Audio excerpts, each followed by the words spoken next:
Сайн байцгаана уу? Өнөөдөр та бүхэндээ 2014 онд бүтээгдсэн Love Rosie хэмээх романтик хайр дурлалын тухай нэгэн гоё киног ярьж өгөхөөр бэлдлээ. Гол дүрүүдэд нь та бүхний сайн мэдэх Me Before You киноны William болон Emily in Paris киноны Emily тогтсон байгаа. Та бүхэн манай сувгийг дэмжин subscribe болон лайкаа дарахаа бити мартаарай. Ингээд кинонд орцгоё. Кино маань нэгэн эмэгтэй ямар нэг баяр ёслол дээр ширээний ард бодол болон сууж байгаагаар эхэлдэг. Түүнийг Rosie гэдэг. Манай киноны эмэгтэй гол дүр. Дүр сухарч өнгөрсөн үеийг харуулхад эмэгтэй эрэгтэй хоёр хүүхэд цэцэрлэгээсээ эхлэн үнэхээр дотн найзалж нөхөрлөж буйн харагдана. Тэгээ Rosie ширээнээсээ босч үг хэлэхээр цаас гаргаж ирж өөрийгөө танилцуулна. Үзэгдэл солигдож 12 жилийн өмнөх рүү очино. Rosie 18 насны төрсөн өдрөө хамгийн сайн найзтайгаа клуб тэмдэглээд бутаавж байна. Найзыг нь Алекс гэх бөгөөд тэр хоёр киноны ихэнд гарсан багасаа найзлсан хоёр хүүхэдтэй холно. Алекс түүнийг үнсэх үед Rosie тасраад газар унаад өгнө. Маргааш өглөөнд болж Алекс түүнийг зүгээр эсгийг шалгахаар Rosie-гийн гэрт ирнэ. Гэтэл Rosie өчигдөр шөнийн явдлаас ичиж байна гэхэд Алекс аль хэсэг нь гэхэд Rosie бүгднгээс нь бүх зүйл болоогүй гэж бодъё гэж хэлдэг. Тэгээд тэр хоёр сургуулийнхаа Bethany-гийн халуун охины талаар ярина. Дараа нь сургуулийн хүүхдүүдтэйгээ далайн эрэг дээр цагийг өнгөрүүлэн тэр хоёр ярилцаад сууж байтал Bethany ирж Алекстэй сэтгнэн яриа өдөхөд Алекс бүр сандраад гацар төгдрээд арай гэж ярина. Тэгээд тэр Bethany-г төгсөлтийн баярын үдшилтэд хамт явахаар урихад тэр маш баяртайгаар зөвшөөрдөг. Харин Rosie түүнийг зоригжуулж түүнээс асуулгасан ч гэсэн өөрөө жоохон гонигтай мэдрэмжтэй байдаг. Манай хоёр хичээл дээрээ компьютер ашиглаж байхдаа би энэ рүүгээ чат бичлэлцэж байгаад Алекс хүнтэй унтсан гэхэд тэр охин нь Bethany гэхийг хараад Bethany л биш шүү гэж шивнэж байсан Rosie өөрийн мэдлэхгүй ангитай хараад хэлж орхино. Багш нь Rosie багш нарын өрөө рүү яв гэхэд Алекс түүнийг өмөөрөөд багш нь том дэлгэцэн тэдний чатыг ил болгочихдог.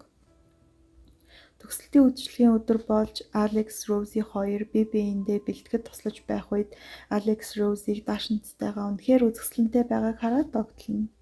Тэгээд тэд хамтдаа үдшилэг дээр очиход Rosie-гийн үдшилгийн залуу болох Greg түүнийг машинаас буулган аваад орно. Бүжгийн турш Rosie зөвхөн Алекс Bethany хоёрыг л ширтэж байлаа. Тэгээд тэр хоёрыг үнсэлцгэд Rosie сэтгэлээр унж Greg-тэй унтчихдаг. Greg бэлгэвчээ задлж чадахгүй бачимдаж арай гэж тэр хоёрын байралтаа үнэхээр хачин awkward дуусах үед Rosie бэлгэвч нь алга болсон байгааг анзаарна. Тэгээд бэлгэвч түүний бие дотор үлдсэн гэдгийг мэдээд эмнэлэг явахаар цахилгаан шатн дотор Alex бүхнийг хэлж байхад ард нь нэсэн хүн сонсоод бүр шок. Ядаж явахад түүнийг үзэх эм чинь эрэгтэй эмчээс таарна. Тэгээд дараа нь Alex Rosie-г гэрт нь хөргөж өгдөг. Түүний амьдралын хамгийн ичгэвтер өдөр байсан нь ойлгомжтой. Тэгээд тэр хоёр сургуулаа төгсөж байгаа болохоор амьдардаг жижиг хотоосоо хаа нэгтэй хол явцгаая гэж ярилцдаг. Rosie аав ээжээсээ Бостон явж сурмаар байна гэхэд ээж нь хитрхи хол юм штэ чи яаж амьдрах юм гэж санаан зовно. Харин аав нь нэг зочид буудлын ухтагч хийдэг ба охиныхоо өөрийн гэсэн зочид буудалтай болох мөрөөдлийг дэмжинэ. Удалгүй Rosie Бостны их сургуульд тэнцсэн цагтлаа хүлээж аваад хөлн газар хүрлэхгүй баярлаж Алексийн гэрт гүйччихэд хүлээж байтал Алекстэй давхартай Bethany-тэй байрлаж ээж таарна. Тэднийг сонсоод Rosie бүр тэслэхүү бөөлжөөд түүнтэй уулзалгүй явна. Оройн Rosie эмийн санд очиод ямар нэг зүйл буруу байгааг хэлтэл эмийн сангийн эмэгтэй түүнээс хэдэн зүйл асуугаад жирэмсний тест өгөхөд Rosie эргэлдсэн итгэлгүй байдалтай аваад шалгахтал жирэмсэн болсон байж таарна. Тэгээд Алекстэй ярилцахаар чат бичтэл тэр Bethany болон түүний аав ээжтэй норин хоол идэх гэж байгааг мэдээд уурлаж баахан хараал бичиж агаад чатаа явуулахгүй сайхан хооллоорой гэж бичээд орхидог.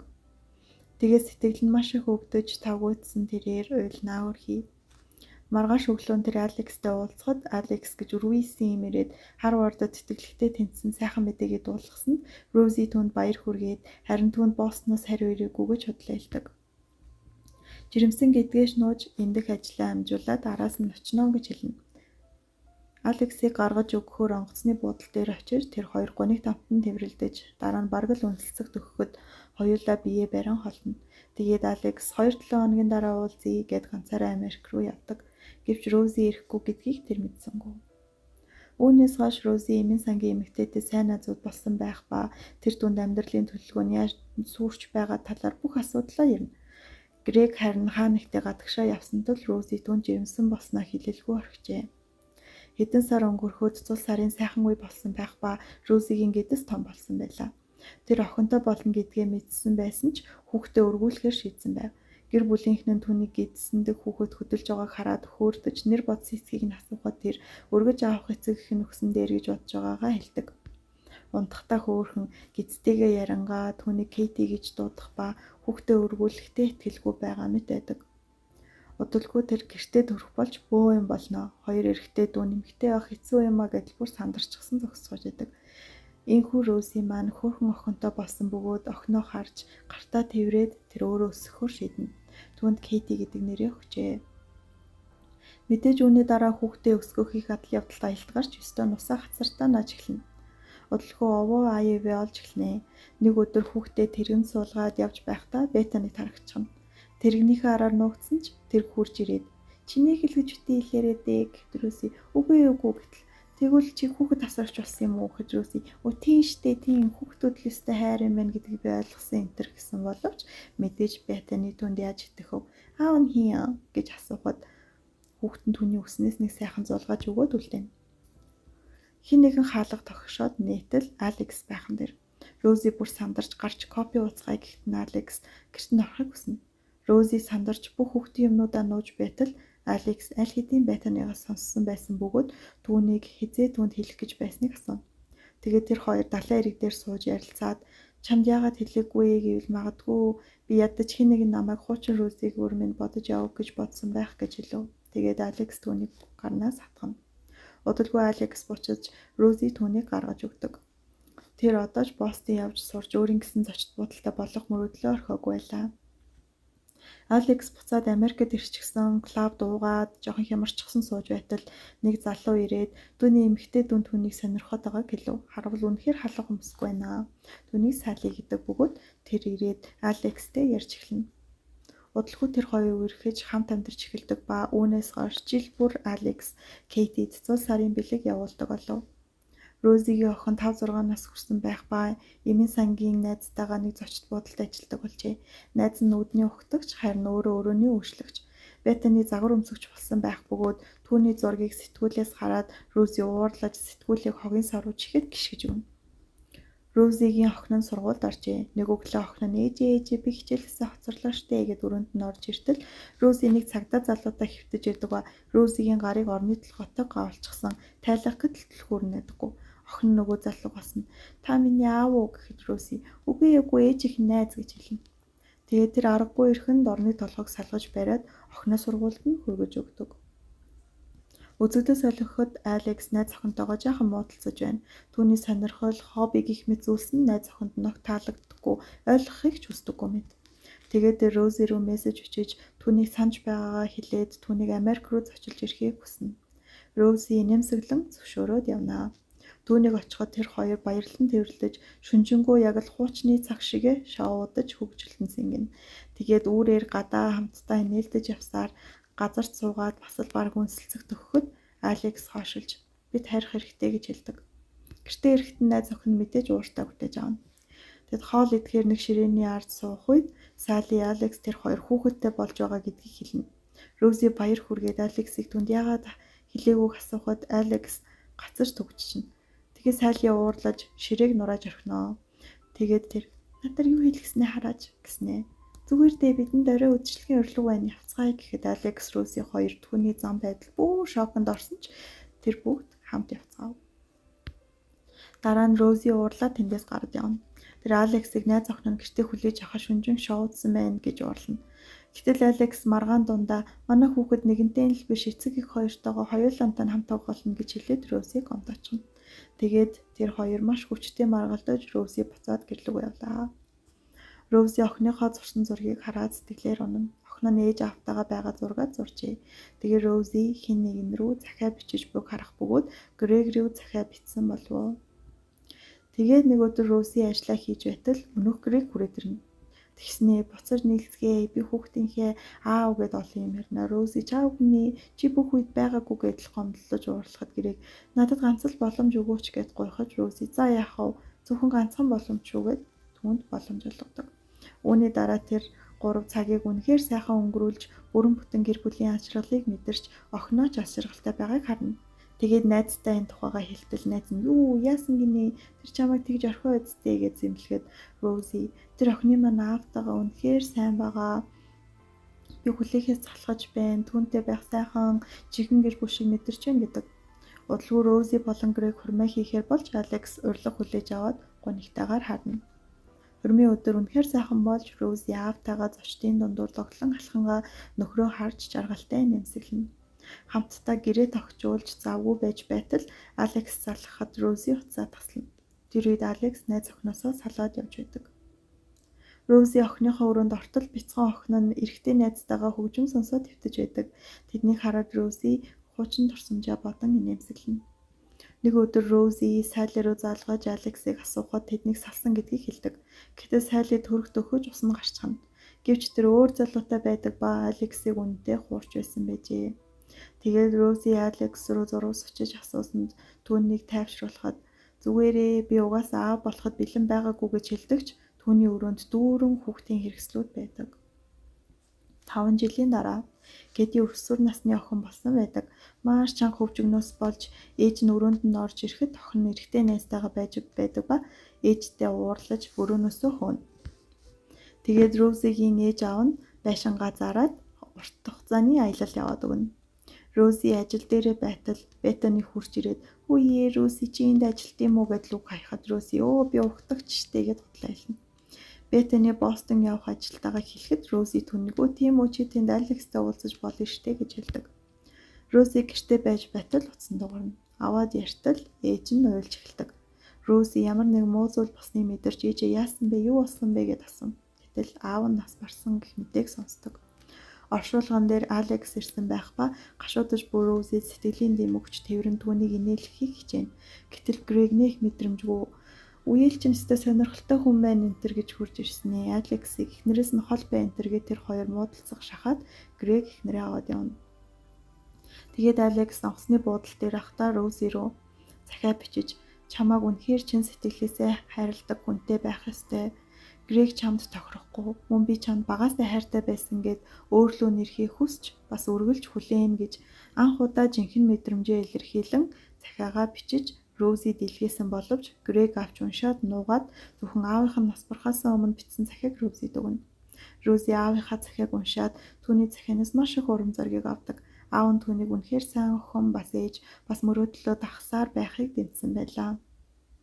Хэсэг хугацаа өнгөрсний дараа Алекс Рози руу "Ярилгүй уджээ. Чи сайн биз дээ? Түүнтэй жаргалтай байна уу?" гэж бичгээд Рози "Тийм ээ" гэж хариулдаг. Харин энэ үед Алекс нэг эмэгтэйтэй хамт байгааг бид харна. Рози ажил дээрээ ирэхэд найз нь Грег буудалд өрөө захилсан байгааг хэлнэ.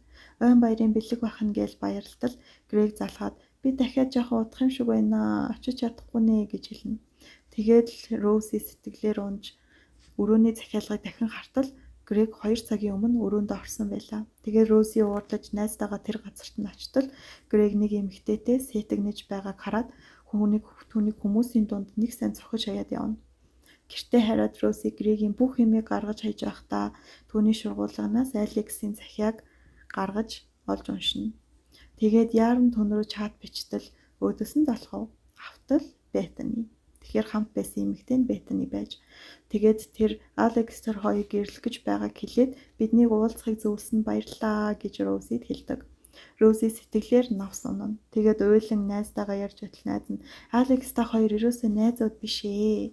Тэр ингээд ер нь бол Беттани та хоёроос илүү чамааг л сонгоно" гэж түнд арай ядан Алекс түнд хайртай гэдгийг ойлгуулдаг. Тэгээд Рози охин, найз болон охиныхоо найзтай дөрвөлээ тэдний хурим руу яаран очсон боловч оройтсон байлаа. Беттани болон Алекс аль хэдийн гэрлээд гарч ирж байгааг хараад Рози бүх зүйл дууссан оройтсон гэдгийг ойлгов. Энэхүү бид киноны эхэнд болсон үйл явдал руу очино. Энэ нь Алекс болон Беттанигийн хурим байсан ба Рози босч өгүүлдэг.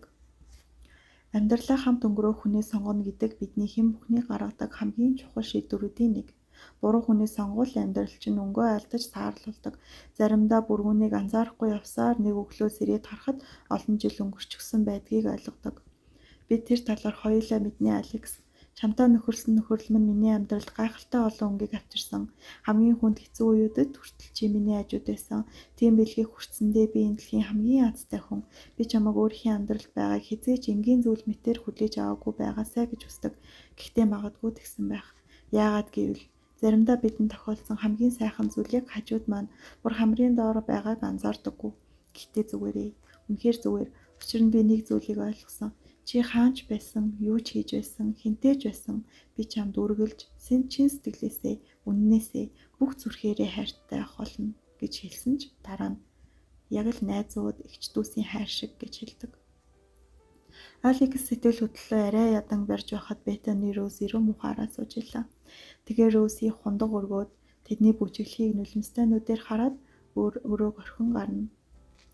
Түүнийг өөдөнд уйлаад зогсож байхад охиных нь эрэгтэй найз бүжиглэж байхдаа Кити охиныг үнссэнд охин найзаагаа түлхээд ээжийнхээ хажуугаар гүүгээд гараад явчихна. Үүнийг анзаарсан Алекс Рози хоёулаа түүний араас очсонд тэр найз нь түүнийг үнссэн буруу гэж хэлдэг. Гэтэл Алекс чи одоо түүнийг өөрөөсөө түлхвэл ирээдүйд тэр өөр эмэгтэйтэй гэрлээд чи хамгийн чухал хүнээ алдах болно гэж хэлнэ. Гэтэл охин нь та хоёр үнсэлцэж ийсэн юм уу гэхэд Рози үгүй ээ гэд Алекс руу харахад Кити найз руугаа гүйж очиод түүнийг үнсдэг. Рози эргэлзсэн байдалтай Алекс руу харсанд тэр түүний 18 насны төрсөн өдөр дээр яг юу болсныг Рози сануулна. Рози инхүү яагаад түүнийг төгсөлтийн үдшилтэд өөрийг нь урайгүйг энэ хугацаанд өөрт нь ерөөсөө ойртоогүйг ойлгоно. Учир нь Рози тэдний үнсэлтийг санахгүй байсан учраас уугаад тасарч унснаасаа ичиж бүгдийг нь болоогүй тооц гэж хэлсэн байдаг. Тэгсэн ч бүх зүйл ариадсан байлаа. Онгоцны буудлын дээр Рози Алексийг тэврээ салахаас хийж эргэж хараад уйлаад алхдаг. Алекс түнхээр хэцүү байгааг Беттани анзаарна. Үүний дараа Рози далайн эрэг дээр мөрөөдлийн буудлаа нээн. Хайртай хүмүүс нь цуглаж түүнд баяр хүргэх үед ээж нь түүнд аав нь чамаар их бахархах байсан гэж хэлдэг. Тэгээд завшд буудалд нь анхны өөрчлөлөгч нэрлээ. Гэтэл нөгөөх нь төгсөлтийн үдшилтэд цахилгаан шатанд Розигийн яриаг сонсоод шоконд орж байсан хүн ба тонгойж ирж Розиг харснаа түүнийг өмнө нь харж байлгүй гэхэд Рози тэгж бодохгүй байна гэд хурдан өрөөрөө нь явуулна. Тэгээд бодолд орон нэг л хүн дутуу гэж зогсож байтал хин нэгэн ард нь ирэв. Эргээд хартал Алекс сайхан дээр. Хоёулаа итгэж ядар ширтэж юу ярихаа мэдэхгүй байж байгаад Алекс өрөө захиалъя гэхэд Рози эхнэрийг нь асуухад байхгүй Беттани бид хоёр тохирохгүй байсан гэж хэлдэг. Тэгээ Рози найзыгаа Алексийг өрөөнд нь оруулахыг хүсгэд найз нь зүгээр л зогсож байсан ч нэх өөрхөн би амар завгүй байна гэд Розиг түнтэй хамт явуулдаг. Мэдрэмжтэй найз шүү. Тэр хоёр ярангаа өрөөнд нь ороод Алекс түнд өөрийн биеэр дахин сэтгэлээ илчлээд тэр хоёр тэврэлтэн Алекс түнд надтай хамт бүжгэнд явах уу гэж олон жилийн өмнө төгсөлтийн үдшилгийн үеэр үнэхээр их хүссэн ч асууж чадаагүй асуултаа асуудаг. Тэгээд манай хоёр эцэст нь нэг юм үнсэлцэж аз жаргалтайгаар кино маань дуустгаа. Учрах ёстой хүмүүс яаж ч байсан учирдаг гэдгийг харуулсан үнэхээр сайхан кино болсон гэж би боддог. Заримдаа зөв хүн чинь яг хажууд чинь байхад анзаардаггүй, харин алдсан хойноо л анзаарч харамсдаг. Хэлж зориглохгүй байгаа бол бүх зүйл оройтхоос өмнө сэтгэлээ илчлээрэй гэж хэлмээр байна. Сайн найзтайгаа хос болоход илүү бат бөх харилцаатай байдаг гэдэм юм лээ. Та бүхэн subscribe болон лайка дарахаа бити мартаарай. Удахгүй дараагийн киногоор уулзцгаая. Баярлалаа. Баяртай.